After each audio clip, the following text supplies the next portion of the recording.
ಇದು ಒಂದು ಪೆನ್ಸಿಲ್ ಮತ್ತೆ ರಬ್ಬರ್ನ ಕತೆ. ಇಬ್ರು ಕೂಡ ಬೆಸ್ಟ್ ಫ್ರೆಂಡ್ಸ್. ಒಂದಿನ ಏನಾಯ್ತು ಗೊತ್ತಿಲ್ಲ, ಇದಕ್ಕಿದ್ದಂತೆ ಪೆನ್ಸಿಲ್ ರಬ್ಬರ್ನ ಸಾರಿ ಕೇಳುತ್ತೆ. ರಬ್ಬರ್ ಹೇಳುತ್ತೆ, ಹೇ ಬಿಡೋ, ನಮ್ಮಿಬ್ಬರ ಮಧ್ಯೆ ಸಾರಿ ಎಲ್ಲ ಏನಕ್ಕೆ ಅಂತ. ಪೆನ್ಸಿಲ್ ಹೇಳ್ದು, ಇಲ್ಲ ಫ್ರೆಂಡು, ಆಗಾಗ ನಾನು ತುಂಬಾ ತಪ್ಪಾಗಿ ಏನೇನೋ ಬರೀತಿರ್ತೀನಿ.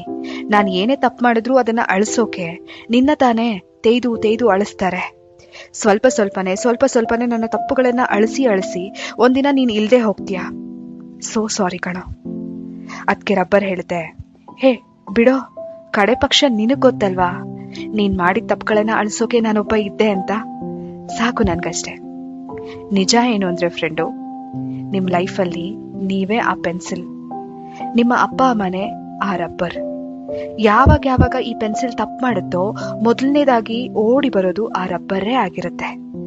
ಎಲ್ಲರ ಬದುಕಲ್ಲಿ ಒಂದಿನ ಬರುತ್ತೆ, ನಿಮ್ಮ ರಬ್ಬರ್ ನಿಮ್ ಜೊತೆ ಇರಲ್ಲ ಅವತ್ತು.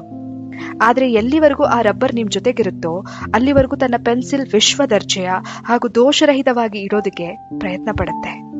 ನಿಮ್ಮ ರಬ್ಬರ್ ಅನ್ನ ಗೌರವಿಸಿ, ಯಾಕೆಂದ್ರೆ ಶಾಶ್ವತವಾಗಿ ಈ ಭೂಮಿ ಮೇಲೆ ಯಾವುದೂ ಇರೋದಿಲ್ಲ.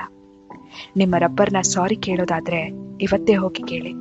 ನಿಮ್ಮ ರಬ್ಬರ್ಗೆ ಐ ಲವ್ ಯು ಅಂತ ಹೇಳ್ಬೇಕು ಅಂದ್ರೆ ಇವತ್ತೇ ಹೋಗಿ ಹೇಳಿ. Take care. ನೀವ್ ಕೇಳ್ತಿದ್ದೀರಾ ಭಾವಗಳ ಧ್ವನಿ. ನಾನು ಕನ್ನಡದ ಅಪ್ಪಟ ಅಭಿಮಾನಿ.